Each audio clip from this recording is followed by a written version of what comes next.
This episode is sponsored by TicketBud, an event ticketing platform that's user-friendly for first-time organizers while powerful and flexible for large events.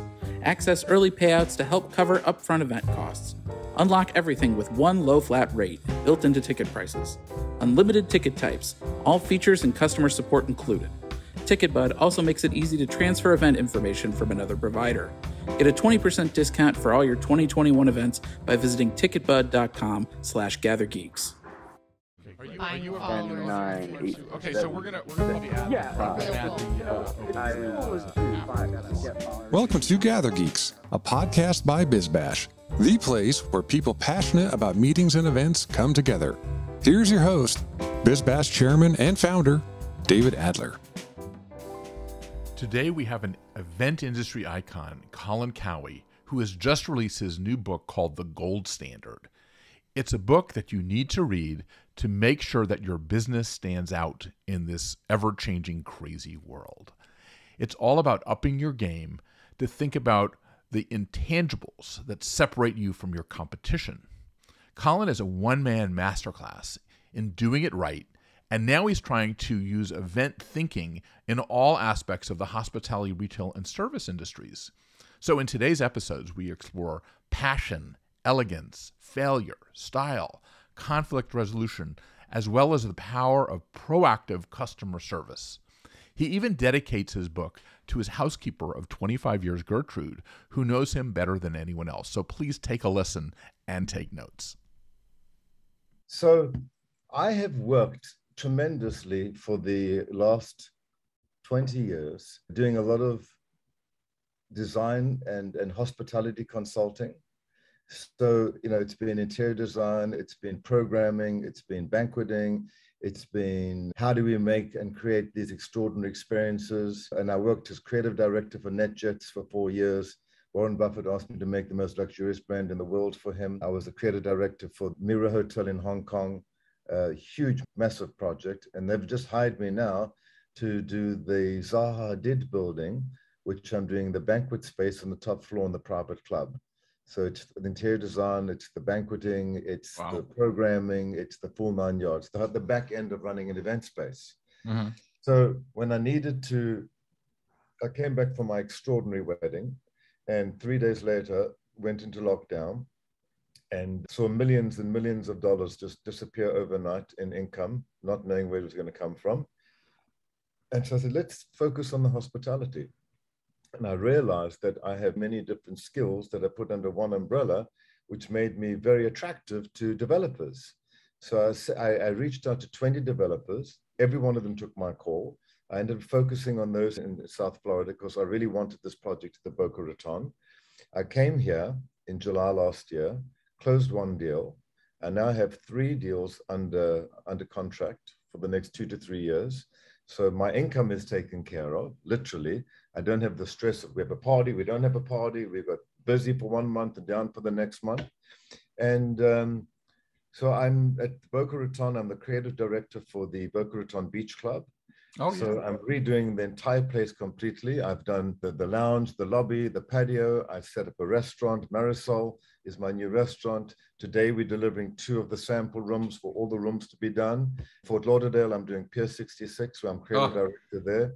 And it's a massive project. It's 32 acres from the ground up. Yeah. It's incredible. And every developer that I spoke with said to me, you're 5 different consulting companies under one umbrella. It's amazing. What is the reason that they're hiring you as opposed to the other consulting firms? How did you get that point across that you are 5 consulting firms in one? I looked at their master plan and I said, I would do this from an interior design point of view. I said, you've got all this covered. You've got 8,000 members. The only thing that you haven't ripped apart is the beach club. It's old and tired.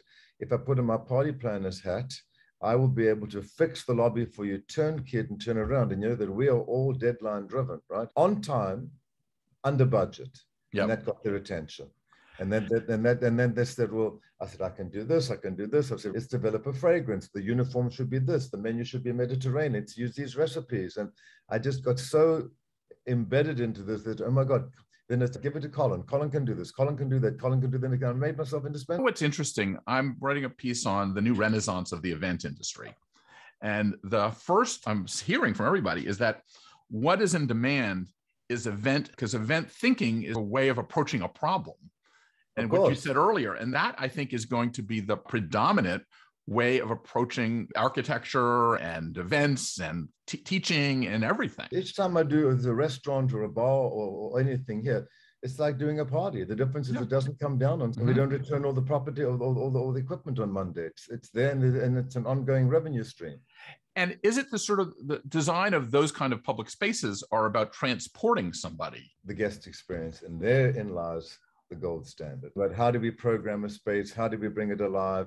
How do we get the culture working? I believe that while we pivot in terms of different phases of our lives and different circumstances in our businesses, because I've been, involved with you since 2008 when that market crashed, and you were able to pivot and then come back stronger than ever.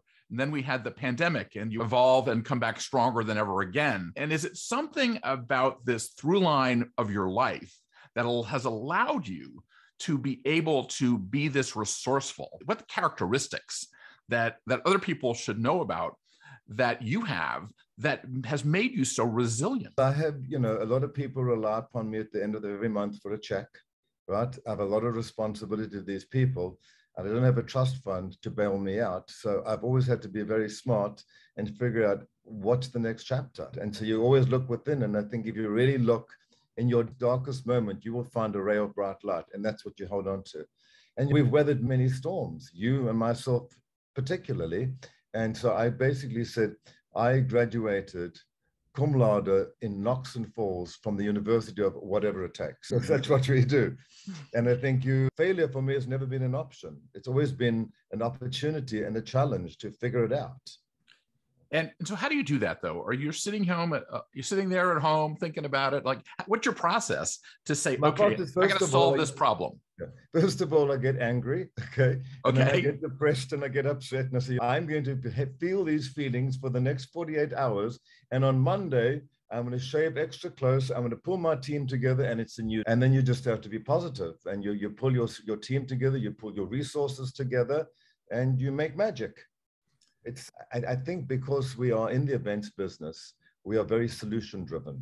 We have to figure out and think on our feet in live and in real time, how to make things work, how to turn things around that are not working for you. And I guess it's just something that I've applied to everything that I've done in my life. There's always a solution, always, every single time. So when you decided you're going to write this book, what was your process? Like, how did you say, okay, I'm going to get up in the morning and I'm going to write this book because I see this hole in the marketplace because of what's going on? So the reason I wrote the book was pre-COVID, because I think you will agree with me that we live in a very saturated world today. We don't need another app, another piece of technology. We don't need another service. We don't need another product. What we need to do is figure out how do we stand out in the crowd, right? So after and going through the pandemic, I continued to write the book. And then I realized that my message was so completely timely because all of our businesses have been disrupted. We're working differently. We're working with different team members. Some people are doing a hybrid of work. Some people are doing working from the office. Things have changed. Your product might have changed. Your message might have changed. So this is the best time to really get your culture back and strong. So you might have had a vision and a mission and guiding principles, but this is the time. Your vision remains the same, but this is the time to dust off and to redirect the mission statement and the guiding principles to get everyone on the team working as one team, working towards one goal with one direction. And so therein lies the whole premise of the book, because if we want to deliver the type of customer service that I talk about, you really need to have the engine well-oiled behind you. You want to be able to have the right teamwork and communication and the right standards and the right protocols in place. So I focused on how do we stand out in the crowd? And for me, it's delivering proactive customer service. There are two types of service, right? And the one type of service is reactive service. So when something goes wrong, I put up my hand, and if I fix it correctly, I can buy loyalty and hopefully create a long-lasting connection with you. However, only 5% of service providers are able to provide proactive customer service. And that is where we get to anticipate the unanticipated needs of the guest or the client or the end user. And if we look at the amount of data that we can find today on anyone, on any business, through social media channels, through Google or any search engine for that matter. It's amazing what you can find about someone.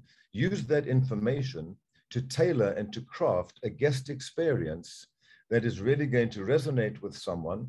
And if you do it correctly, and I do it through the senses of what you smell, touch, taste, see, or hear, I'll get to create an emotional connection with you. And the emotional connection with you is what's going to buy me loyalty. The emotionally connected person is loyal. They're not price sensitive. They spend more freely. They are your best grassroots marketers because they tell all your friends about you at a dinner table, and they love receiving information from you. So the key here in any business is to create that emotionally connected customer. And in doing so, you want to be able to craft this customer service. In order to do that, I focus first on a few things.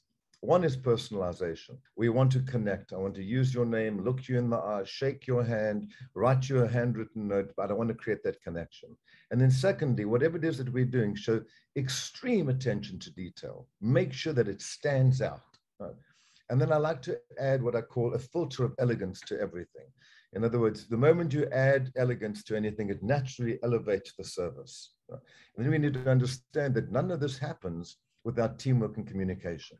What is elegance in your mind? Like, the elegance is a big word. Elegance for me, think about it. You can walk and you can walk elegantly. You can talk and you can talk elegantly. I think basically what it does, it allows us to elevate what it is that we're doing. It allows us to do things in a more refined way. It allows us to do things that are going to resonate with other people. We all respond to elegance because it's a better way of what it was if it was not in an elegant way. So, whether you're dressing, talking, delivering, whatever it is, the moment you add that filter of elegance, it's naturally going to elevate what it is that you're delivering. What I loved about the book was the whole preface about Gertrude. Would you say that she was a way that she added elegance to your life in many ways? Absolutely. It would be interesting to hear about with Gertrude. So those who don't know who Gertrude is, Gertrude was my trusted housekeeper for 25 years. And I always write the introduction of the book, the very last thing. This is my 11th book, by the way.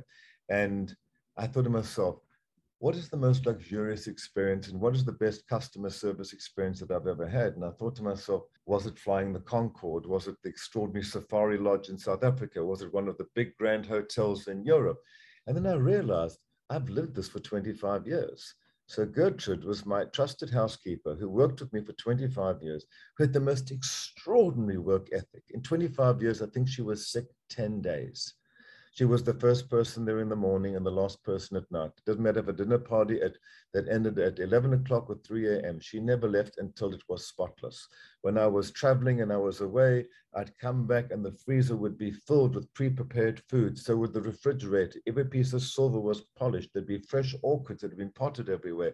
And she obviously has a natural sense of style, but working with her for 25 years, realized exactly how I do things and how I like to do things. And when I decided to take this office in Florida and set up a new home in Florida, she's from Poland. She does not like the warm weather. And her family is in New York. We decided after 25 years and after having her walk me down the aisle at my wedding, that it was time to call it a day. She also just turned 75 and gave me 25 of the most extraordinary years. I have such respect for this woman. How did you work together? So she obviously was able to hear about your sense of how the way you do things, and you learn from her. How did you communicate to learn from each other? In the beginning, it was very fun. I had a very large apartment on the Upper East Side. And when I moved in, I think I had 3 ladies who were helping me get everything settled. And she stood out. So I said, I really would like for you to work for me full time. She said, well, I don't do this, I don't do this, I don't do the next thing. She ended up doing all those things. Okay, she didn't want to cook and she didn't want to do windows and she didn't want to do ironing. She irons better than anyone else. You could get a paper cut of one of my linen napkins, right? And together, she just saw how I did things. And remember, every time I did a TV show and there was a shoot in my house or something, she helped me do the preparation for everything. So she'd been at almost so many of my job sites. She'd traveled with me. She knew me inside out. If anyone could write a book, that's the book to read. Every time I talk to you, I learn something new that changes my life as well. Even when I hear you talk about ice, even when I hear you talk about these little details. Frozen water. Yeah, it's frozen water. But you have a way of making the little details come to life. And you explain it in a way that says, oh, yeah, I should be doing this. This is not an extravagance. This is the way to live. Yes, because I think that's what great style is about. Great style is not about the watch on your arm, who cuts your hair, or what pair of shoes you're wearing. I think great style is the attitude that you have towards yourself, how you treat yourself and how you live. I read, lived after that. I think you have to be true to yourself, and you have to be kind to yourself. And I think the best way to express who you are, stylish-wise, from a style point of view, is to have someone in your home. How you receive people in your home is the best indicator of where someone's style level is. I love and cannot resist. I probably am to tabletop what Imelda Marcus was to shoes, right? Like literally. So I have this vast collection. I've written 2 cookbooks, so I love to cook. And I've figured out, how do I make dishes that allow me to be glued to the dining room chair and not chained to the kitchen stove? Mm-hmm. In today's world, it's the savvy entertainer is the resourceful entertainer. It's not someone who's going to tie themselves to the stove and chain them to the stove and chop, slice, dice, and peel everything from scratch. You can buy it, you can ship it in, you can get it online. It's a question of how do we put it together? Because a lot of people don't entertain because they think it's going to cost too much money, it's going to take too much time, or they don't have the ability to do it.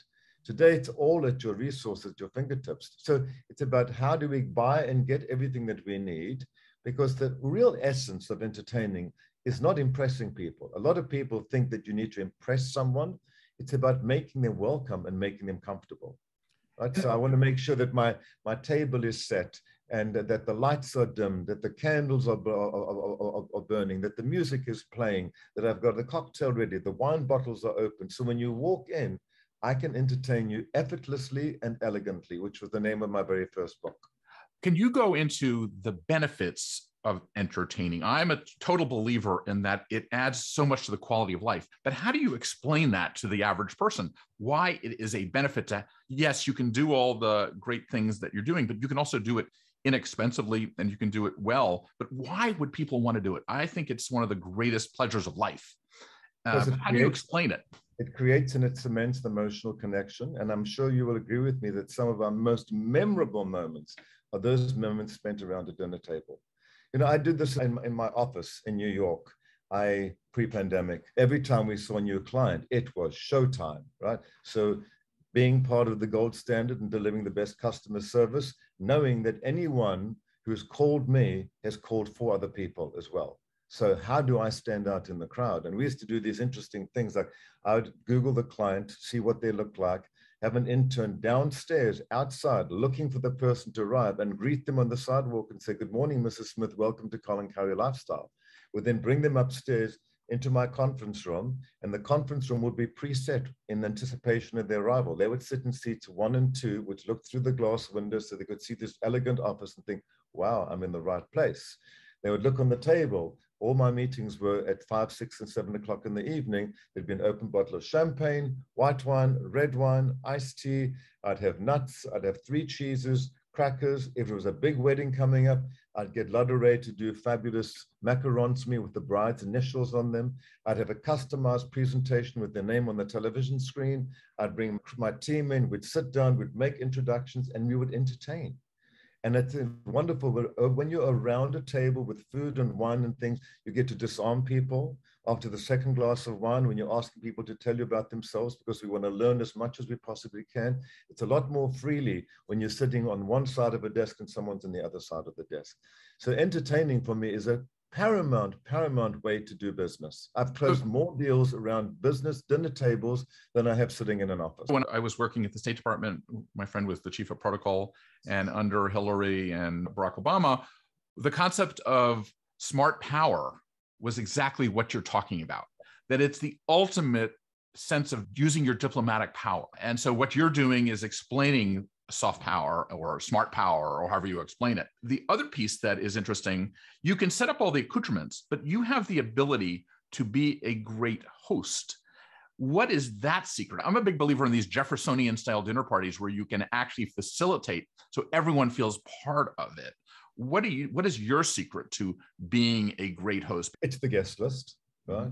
It's the seating plan. It's the most important part of separating all the guests. So you don't have husband and wives together, because they've got much more to talk about on the way home when they're separated at the table. So I love to separate couples. I like to make sure that I balance the energy at the table. I don't have the chatty Cathys at one end and the librarians at the other end. And so a good seating plan really goes a long way. And it's also being inquisitive and encouraging your guests to speak, to find out how much you can learn about them by asking as many questions as possible and making sure you engage the whole table.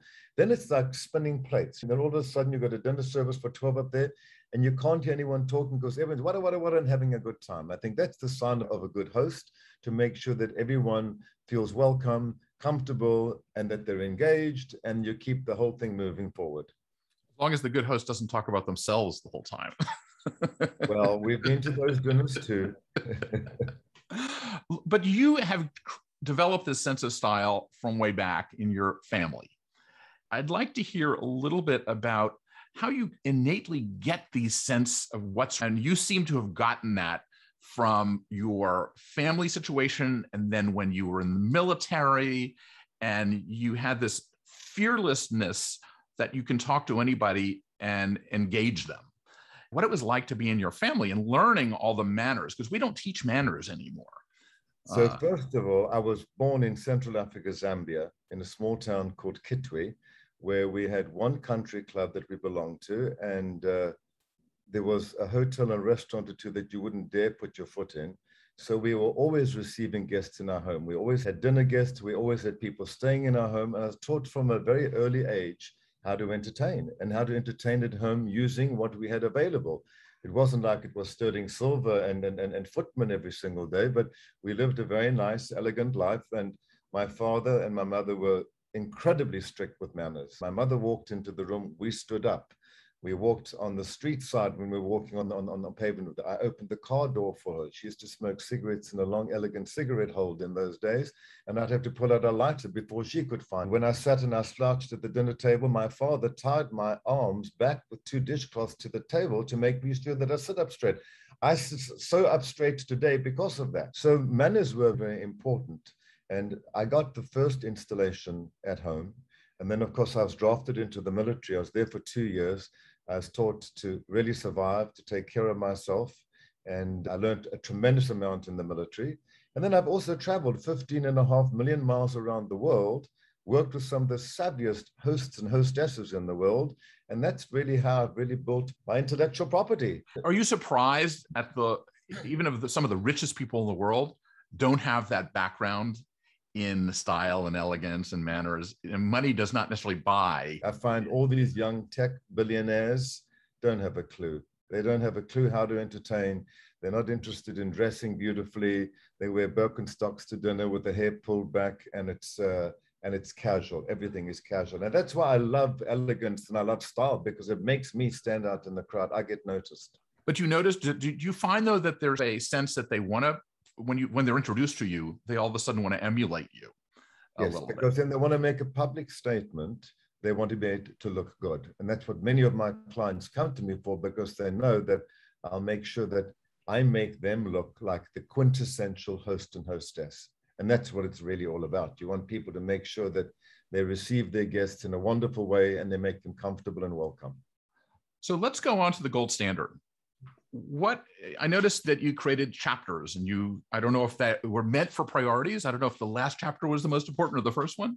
Where is the center of gravity in terms of the most important thing you should do first if you are a product, a service, a company, an individual? I think first of all, we need to know, what is your product? What are your competitors doing? Are you price sensitive? Are you priced correctly? Are they doing anything better than what you're doing? What does their website look like? So you want to figure out, how can you get a competitive edge by looking at what your competitors are doing? Know your product and make sure you can communicate your product, and your website does and says exactly what it is that it's your virtual business card today. But do you start with the best possible product first? I think you start with the product, and then you need to have in any form of business, I think the most important thing is the nuts and bolts, the foundation. That's why I talk about to do anything in life, particularly with customer service, which I'm so laser focused on right now, you have to have a very rich corporate culture, right? So you put 10 people in a room and you ask them a question who work for you, you'll get 10 radically different answers. But if you, as the owner, have a vision for your company and you've used your team to collectively help you craft what your mission statement is, in other words, how are we going to get there? And you come up with 5 or 6 guiding principles that are going to guide those decisions, whether it's honesty, sincerity, integrity, the customer is always right, blow away the customer, whatever it might be. And you ask those same 10 people the same question, 80% of the time, you'll get the exact same answer. So we have to start by housekeeping first and making sure that we're all aligned in thought. We've got one goal that we're working towards as a team. That's the first part. And then I think the second part of it, being able to deliver this proactive customer service is how do we use this data, this information, this technology that's available to us today to craft a guest experience that's going to resonate with somebody and is going to strike a chord and it's going to end up with an emotional connection. The big goal of all of this is the emotionally connected customer, not only the customer, but also in your office. You want your team to be emotionally connected with you. And there are many things that we can do to do that, and to keep our culture rich. In my business, I always want to make sure that my team are as passionate about my projects as I am. So we do this thing called pass the baton. Like every 2 weeks, the last person who was voted as like the hero of the day, we call them, we pass the baton to them. In 2 weeks' time, they pick another member of the team and say why they deserve it. So everybody gets the acknowledgement from within the team itself. I have an open door policy. I want to hear what's going on in my business. I don't want to hear from a manager to give me their diluted version of what they think I want to hear. You want to go straight to the source and find out exactly what is going on in the company. And then the things that we do for our teams or people, besides listening to them. Company outings, obviously pre-pandemic, we would have an outing once a month, whether it was going to a bar to have a couple of drinks or bringing drinks into the office or going for an outing in the summer and doing something fun. And then also look at the rewards of this. And if I've got a producer who's been working on a wedding for the last 6 or 8 months or a year for that matter, I give her an allowance to go and buy a new dress and a new pair of shoes for the event.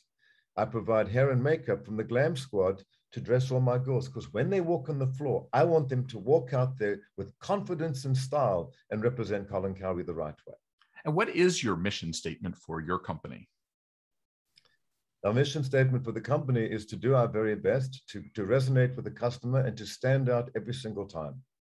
And in the book, you're trying to get people to take the same sort of strategy and philosophy and adapt it to their own business. Exactly. And therein lies the difference. What I'm saying is not all brand new. It's just a question of how I served it up and how I put it together and the things that are important to me and the things that have given me success along the way.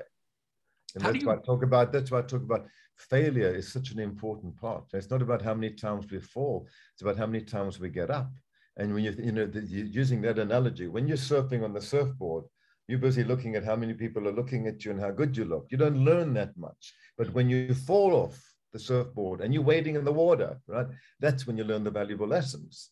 Yeah. And I find that every time something does go wrong, it's an opportunity to fix it and to learn it. How do you do that with softness and kindness as opposed to, holy crap, you guys are really screwed up? What is your technique for being critical?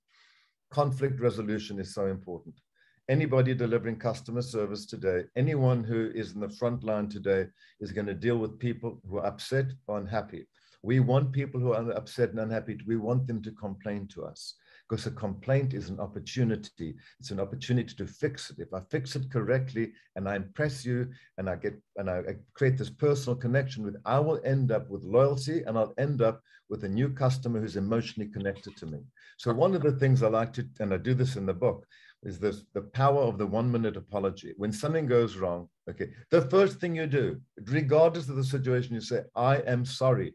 You apologize. Then you accept responsibility, right? Then you take charge of the situation. I am going to fix this for you, right? Which means that I've now diffused all the anger. I'm going to get back to you in an hour with an answer. You set your alarm for 55 minutes because you need to make sure that you get back to the person within the hour. Right? At this point in the stage, it's not important who's right or who's wrong. We're not pointing fingers at anyone. What we want to do is we want to make sure that we can recover, right? The next day, you can figure out who was right or who was wrong. And that's when we have the learning and we hit the reset button to make sure that we never repeat the same mistake again. And that's why it's important to fail, because this is how we learn. Totally. Now, do you have any examples of companies that have transformed that you can point to that have used this methodology and you've seen the company grow? Like any examples of that? The best example is when I was working at NetJets, when I was made and commissioned to become the creative director for NetJets. I thought of, let's fix the interior of the planes, let's change the suede, let's do new uniforms, let's have our flight attendants have Laura Piana cashmere scarves, let them walk in heels, let's bring back the glamour and the style of what flying was all about 20 years ago. And what did the catering look like? And then I realized that I had it all wrong. I realized that it was all about customer service, that we had to educate our people to deliver the best proactive customer service. And I realized we're putting you in the front line every day. We know that 100 things can go wrong with an airplane. We know that the unions, if flights are delayed, all of a sudden the union won't allow you to fly because your time allocation is up. We learned that there's problems with catering, there's problems with the technical, there's a million things that could go wrong.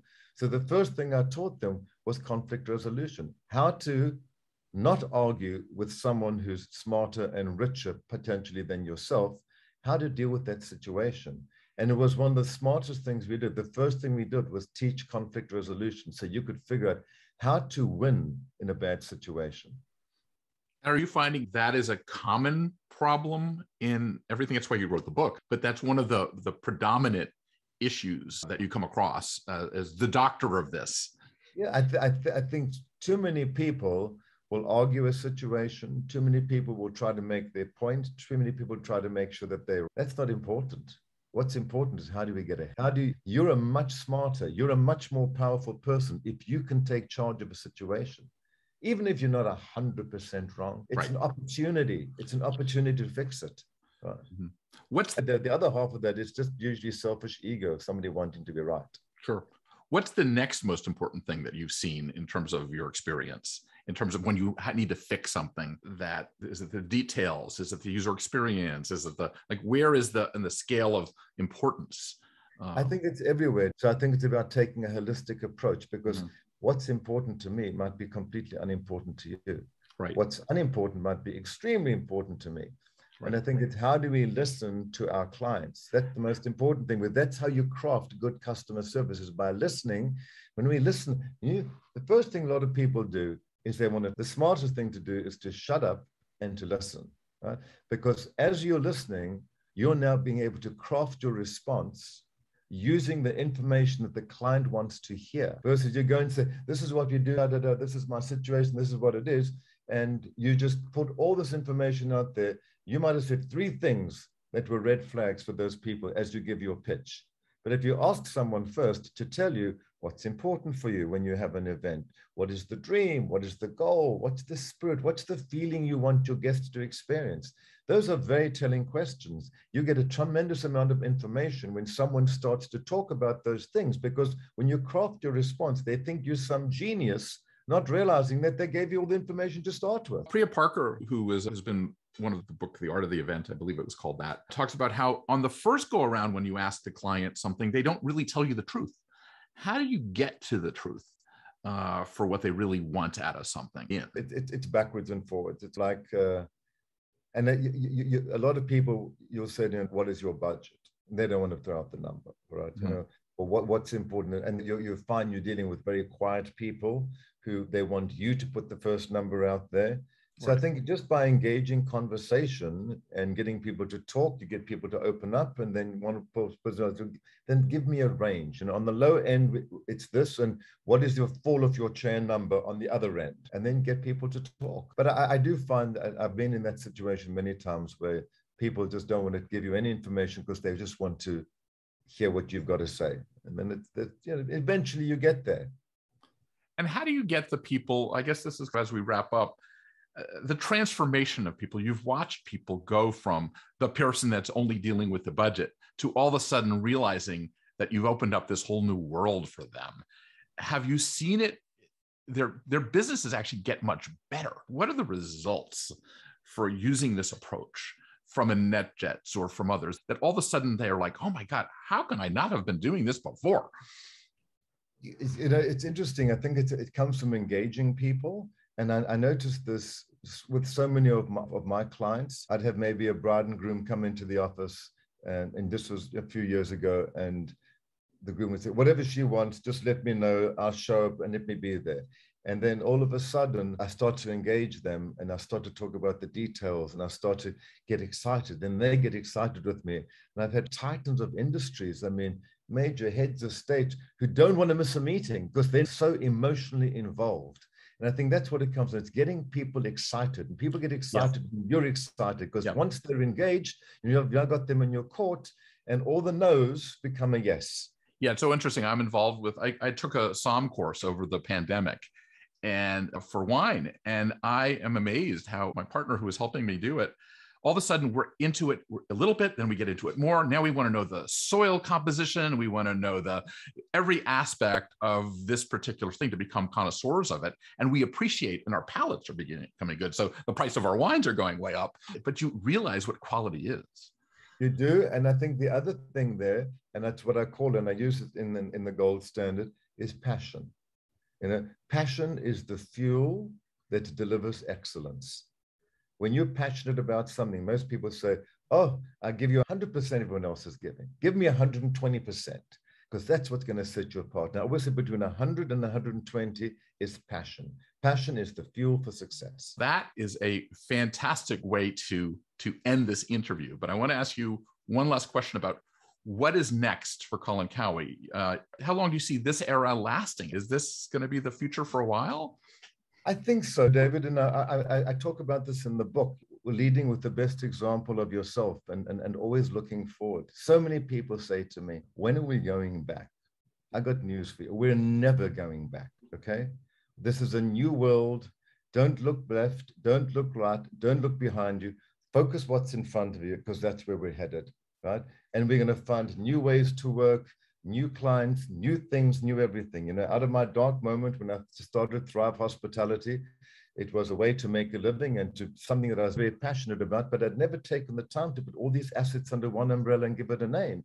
And in doing so, I've got this tremendous success from this, and it's completely supported by my new book. And at the same time, the events business have come back. So I've just created, out of a dark moment, a whole new revenue stream. And in a business that is very up and down in the events business, I have a solid foundation right now. So, I'm very grateful for what I've done. And I'm really committed to my events, my parties, but super committed in building resorts and hospitality and creating a difference in that. I'm assuming that the people that are hiring you to do your resorts are also saying, oh my God, this will go into my private life, and I will be a lifelong customer of Colin Cowie. You said something really smart there. Everything that we learn in business, every protocol that we learn, every time we learn something new that we apply to our businesses, we apply those same things to our personal lives. And our personal lives get as healthy as what our businesses are. The policies and the protocols work both ways. They make us to be, and my goal always is to present and to be the best version of myself. Great. So with that said, how can people get in touch with your organization? What's the best way? So the best way is through my website, colincowieLifestyle.com, or on Instagram, Colin Cowie Lifestyle, Colin Cowie, Thrive Hospitality, and of course, the gold standard. I have to say, I've gotten to know you over the years. And at first, when I got to know you, I was intimidated by the elegance and everything else.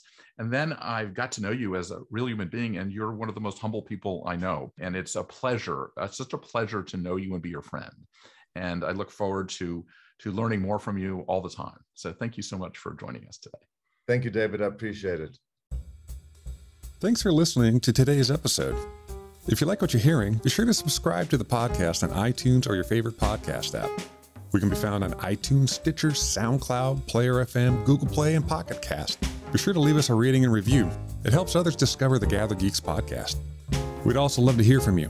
You can leave feedback on Twitter at GatherGeeks or leave us an email, gathergeeks@bizbash.com. We hope you'll join us again for the next episode of Gather Geeks. Until then, gather on.